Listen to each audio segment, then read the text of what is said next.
I think I was in grade school, the first time I was excited to see The Wizard of Oz. I grew up in an era when the movie was still an event. Each year, a network would air it, and the whole family would gather around, and for the next week or two, it would even be a theme on the playground.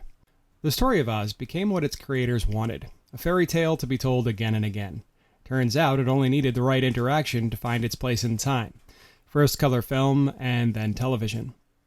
But times have changed, and now color is something we're all used to. Laying on the carpet in the living room watching TV is only one of 1,000 ways to see a fantasy. For Oz, something new is needed. A new interaction.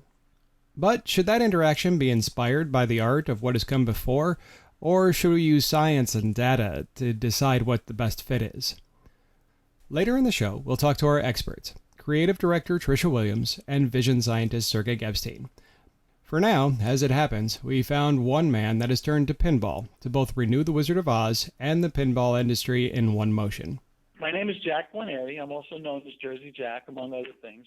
And I've actually been in the amusement industry since 1975, so it's a few years. Jersey Jack is the founder and CEO of Jersey Jack Pinball, the first new company in decades to distribute these games on a large scale. He's hinged his reputation on taking the Wizard of Oz to the heart of a game known for rebels, bars, and teenage boys for a generation. This week, we talk the interaction of pinball, how the industry has changed since its fall in the 1990s, and why the Wizard of Oz was the right choice to bring it all back. Hi, I'm Joe Unger, and this is Pinball Rules, where we find out what it is to design for humans.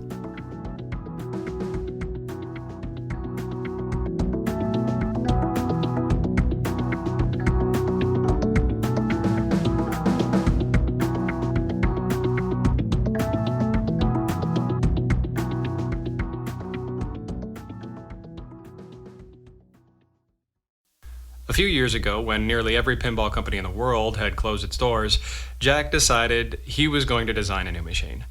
Armed with his passion, his family, and a crew of fans, he aimed to restart the pinball fire. So I didn't believe that because the economy was bad, my customer base was not buying pinball machines. So I believed at that time that if we created a really robust, full-featured game with modern technology that had not been integrated into pinball for like 10 or 12 years before that time, that we would have an audience and we would have people come to us and say, if you build it, we'll buy it. But in this case, they bought it and then we built it. So it was really cool. It sounds like you thought that the problem wasn't pinball. The problem was that the design of the machine weren't satisfying what people wanted. It seems that any industry that has a monopoly, and I haven't been a student of industries with monopolies, but I've been told by a number of our customers and even some economists that industries that have a monopoly, obviously, they don't have a reason to innovate. They don't have a reason to really do anything except probably go out of business because, you know, dinosaurs ruled the earth years ago, and there aren't that many dinosaurs left. So if you have competition, that makes things better because then the consumer has a choice what they want to buy, and the companies in that industry should be competitive with each other to produce the best product they possibly could produce for the customer base looking to buy that product. So what do you feel about the state of pinball in 2015? First of all, I'm an operator. So I've operated games for all those years. I had a game route in Brooklyn way back in the late 70s. And the commercial locations, they took games out because they really weren't making money or they couldn't service them. And that was part of the problem. Home customers bought games because they couldn't find them in commercial locations. So you had two different things happening at the same time. Today, what we have is our game, Wizard of Oz, going on to commercial locations, and it makes money because it's fun to play. That's the first and foremost thing. It works. We support it because we have the right technical people and the right background of what the parts are in the game, what they're based on.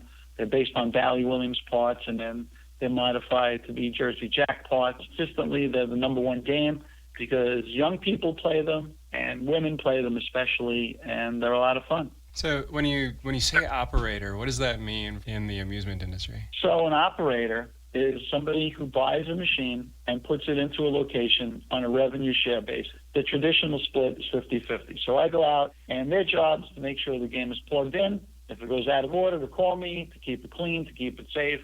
And that's how the arrangement usually works. That operator relationship is really unique to amusement. Or do you feel that there's some way that's impacted the design of the games at all? We're not designing a game just to go to a place and it be used as, an ironing board that, it only gets turned on 15 minutes a week in somebody's basement. And that's wonderful. It's designed as a commercial piece of amusement equipment to go to the best and most competitive amusement centers on planet Earth and be a viable piece of equipment to make money and return money to those commercial operators. So that actually brings us to The Wizard of Oz. So I've watched the interviews and seen the story a little bit about, wow, you've got to have it. Why was it The Wizard of Oz? What was it about that grabbed you? Years ago, it only came on TV once a year. And I watched it many times in black and white before realizing it was in color. So when families watched it together, it became something that bonded families together. And there's a lot of nostalgia and passion by a lot of people. So it's a timeless, ageless theme that both boys and girls, men and women, young and old, respond to the game. What it gave us was a very deep and rich story to take and translate to a mechanical electronic game in pinball so that we can take all the rules, we can take all the toys on the game, we can take all the video elements and tell the whole story of the movie. And we've actually created assets in this game that Warner Brothers uses. So we brought value to the license, to bring value to a 76-year-old license now, to Warner Brothers. We're really proud of that because making that game was a lot of fun, and the people that walk up to it, they know immediately that, it's The Wizard of Oz and it's a 76-year-old movie, but this is a brand new game. Here's The Wizard of Oz, and you've got this opportunity to have this classic license that you grew up with, yeah? Yeah, definitely. My dad was supposed to find the videos of me acting out Dorothy and everything. I was obsessed with The Wizard of Oz. That's Jen. She's Jack's daughter and head of marketing for the company. She watched it on VCR and watched it over and over and over again. My son had a different movie. He was into what was that? The Mary Poppins movie, right? He was into Mary Poppins, and then he was into. I know. He was into the other one, Hook. He was into Hook. He watched Hook 10,000 times. A little more family. But Jen used to watch The Wizard of Oz and actually get a basket and Toto and act out all the parts of Dorothy. And I have it on a videotape. I have to actually find that one of these rainy days or something like that. The Wizard of Oz definitely strikes a chord with your family. I think it's the eternal story of good conquering evil. And it sets up a battle. In a lot of pinball machines, there needs to be a battle. In this case, you're obviously battling the witch. You have to rescue Dorothy. You have to do a lot of different things that happen in the movie. And you do it with fun and humor and you play along. I think as the first game that we were doing, it had to be something where you're building the company around this. It needed to be something that was known around the world and something that was really loved by a lot of people.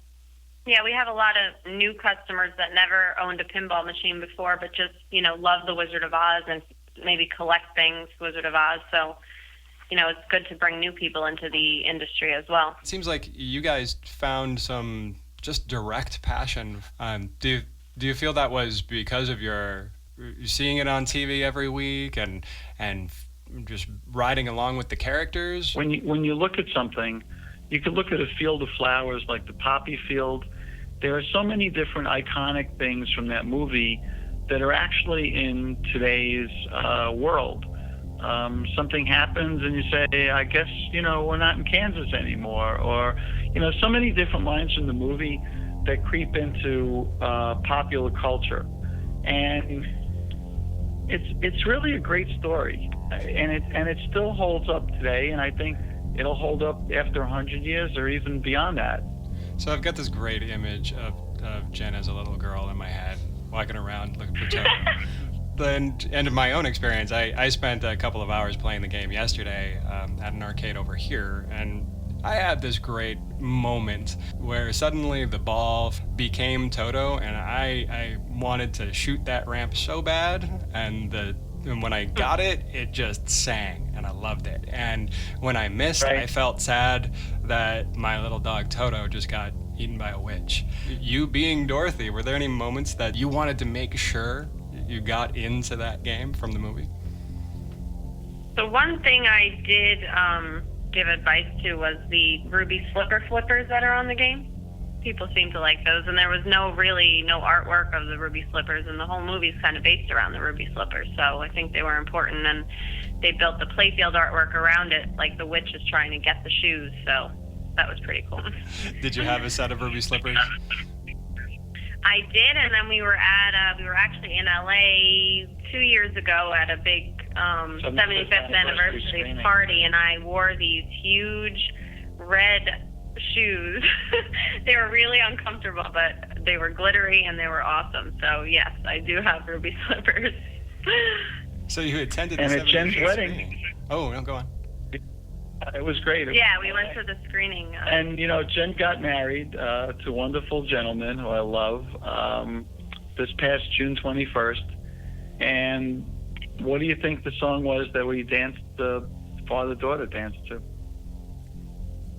Somewhere Over the Rainbow. It's pretty cool, yeah. So we got to dance to that song at Jen's wedding. So obviously the movie has a lot, and this property has a lot of meaning for you too, Jack. So what's on that playboard that is like most meaningful for you? I like to shake the game.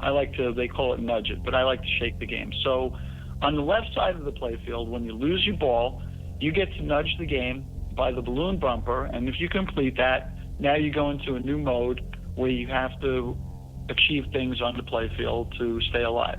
On the right side, when you lose your ball, if the ball rolled over the 4 rollovers, spelling TOTO, well, you have to make that ramp shot that you talked about.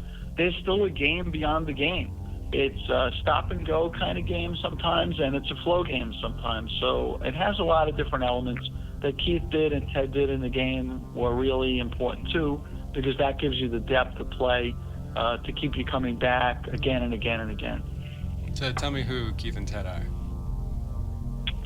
Keith Johnson, he's a software programmer and a professional pinball player, and Ted Estes, and they've both been doing this really, really long time. They've done software on a lot of other great games, and those are the two guys that do our software. So what's that dynamic like now with involving computer programmers on this side and this epic license, and you're working with Warner Brothers to make sure that everything, like you said, you expanded and added to the Wizard of Oz universe and to the property? It's a lot of fun, and it's a lot of moving parts, as you could imagine, at the same time. Where do you feel like the core design comes from? Well, first, I think you need to have a designer that has a passion for a theme or an idea in a pinball machine, because it's kind of like making a chef cook with something that he's allergic to. So you have to start with passion for what they're going to do, and they have to buy into it and believe in it. And then you can begin to create the picture of the storyboard of what the game will be. And no matter what you think it's going to be at the beginning, it's going to be different at the end, because the transformation of what you went through with creating different mechanisms, the iterations of artwork, the sound, the lighting, all the different elements that come together. This is years ago when they built the pinball machine, and games I love, from let's say the 60s, it was kind of a very simple thing, a couple of flippers, a couple of bumpers, some rubber rings, and you could make it a bowling game or a card game. It doesn't matter what you make it. Today, these are beyond epic Broadway productions, because in every part of it, there's so much production involved and so much thought involved. So when you look at The Wizard of Oz, you may not see certain things that we thought about. So we wanted it to be this playable artwork in a way. And we have the license for Wizard of Oz until the end of 2017, and we certainly expect to be building a lot more of them. Do you hear from the operators themselves on to how it's performing in place? We do, and they're very happy. There are people playing the games that never played pinball before, because we know when they swipe their play card, they don't know how to start the game. They don't know how to pull the ball shooter to shoot the ball. They don't know what the flippers are. People go to amusement centers today and they want to win tickets. And we want to be part of that. We don't want to be shut out from that. So we've created that. And I would say within the next few weeks, we'll release that software to all the games out there so that they could be upgraded for the Pindemption version of the software as well. So that's really interesting that you're updating the game on the fly. It sounds like something that wasn't possible with pinball machines in the past. Well, that's correct. Not only was it not possible, but in the old days, when they made Addams Family and it went out on location and the thing made, $400 a week, let's say, in 1992 money, it was a home run. You really didn't have to go back and rework software unless there were some kind of bugs or anything like that. In this case, the Pindemption software is something I thought about more than 4 years ago. It would have been, actually, to me, the primary software that I would have put in the game, except that we had more than 1,000 people clamoring every day, where's my Wizard of Oz game? We have the LCD, so we can show on the screen, hey, you have to shoot for this target, and you get that. The player needs to be connected to the game. They need to understand what achievements they have to shoot for.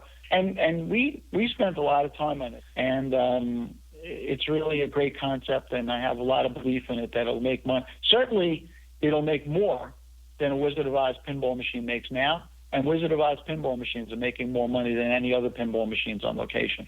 Right. So it couldn't hurt. How does the public versus your own staff, how do people react to that? That there's this ability to flip a switch that increases monetization. It wasn't done to make them buy another game, but they realized that they don't want to lose the Wizard of Oz as a pinball machine, because they have the pinball machine playing audience that comes because it's a pinball machine, and then they have another audience, another player base at the location that would play this as a redemption game. So if you had to break down your team into who's Dorothy and who's the Tin Man, who on your staff and in your family would you put where? Well, obviously, Jack's the wizard. Although I don't know if he hides behind the curtain and tries to do these kinds of things, but he grants wishes for everybody. I think obviously Dorothy has got to be Jen. Yeah, she added the ruby slippers to the game, which was very cool. In the beginning, there were these macho guys, and as we rolled out the game every week, we did kind of an update of what was going on with the game to keep everybody in it and show them how the sausage is made. And there were some of these macho guys that said, I don't want those ruby slippers on my game. When you come out with the thing, I don't. But you know what? When they saw the game and they saw what it was, every single one of them said, oh, I love those things. Make sure they're on my game. I don't want to take those off. So it's been a kind of funny thing. Over the course of designing the game and supporting the game, we've heard ourselves say certain things like, where's my crystal ball? Or, we're out of witch tubes, or where's the witch, or where's this, or where's that, and some kind of funny, crazy things that are associated with the game. These flying monkeys that are a pain in the neck, and all different things that we have going on. There's a sign over the door to my office that basically says, nobody gets in to see the wizard, not nobody, not know how. And people ring the bell here, and we say, who rang the bell? And, so there's a lot of crazy, wacky things that go on. But you know what? As the Hobbit is here and we're doing different things with the Hobbit, so it is kind of great relationship that way between us. Is there anything that you're working on next that you want everybody to know about? Well, tell them a little about Patch Game. Well, yeah, we can't say much, but Pat Lawler, who designed Addams Family and a bunch of great games, he's working on our third game. So we should have more information on that later in the year. I already have people trying to place orders for that. He's playing the Wizard of Oz somewhere over the rainbow film. But yeah, so I have a lot of interest in Pat Lawler's game. It's going to be awesome. So we have pinball, revived by the Wizard of Oz. And something about this story seemed to hold a lesson. something that even L. Frank Baum said aspires to being a modernized fairy tale, in which the wonderment and joy are retained and the heartaches and nightmares are left out. And like Jack and Jen, I began to ask, are designers the wizard? And if so, what does that mean? In Wizard of Oz, it is the man behind the curtain. He is the great and powerful Oz, and he has this giant show that he shows Dorothy, and it makes them stand there and in fear looking at him. This is Trisha Williams, our creative director here at the studio. You'll be hearing a lot of her voice. She's a seasoned artist, professor, and game maker herself, and she's an expert at this sort of thing. Lately, what we've been doing is pulling that curtain aside and showing that it is a kindly old man behind this curtain. That to love our product is to love the person that's making it. It's just what the role of the wizard is in the eyes of the consumer is changing. The wizard has the answers in your metaphor. That's Sergei Gepshtein. Sergei is our resident scientist. He researches vision and cognitive science here at the Salk Institute in San Diego. In our metaphor of scientific experiment, there is no single entity that has the answers. Yeah, we are facing the unknown, and we are trying to come up with the best answers that we have. So which is it? Art or science? In the end, it's really both. The art of being human in the best way possible, but the science of learning what it is to be human. This has been Pinball Rules, where we find out what it means to design for humans. And I'm Joe Unger. Thanks for listening.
Pinball Rules Podcast is recorded in San Diego, California, featuring your hosts, Joe Unger, creative commentator Trisha Williams, science commentator Sergei Gepshtein, audio direction and original music by Michael David Peter, and production assistance from Laura Rapaulski.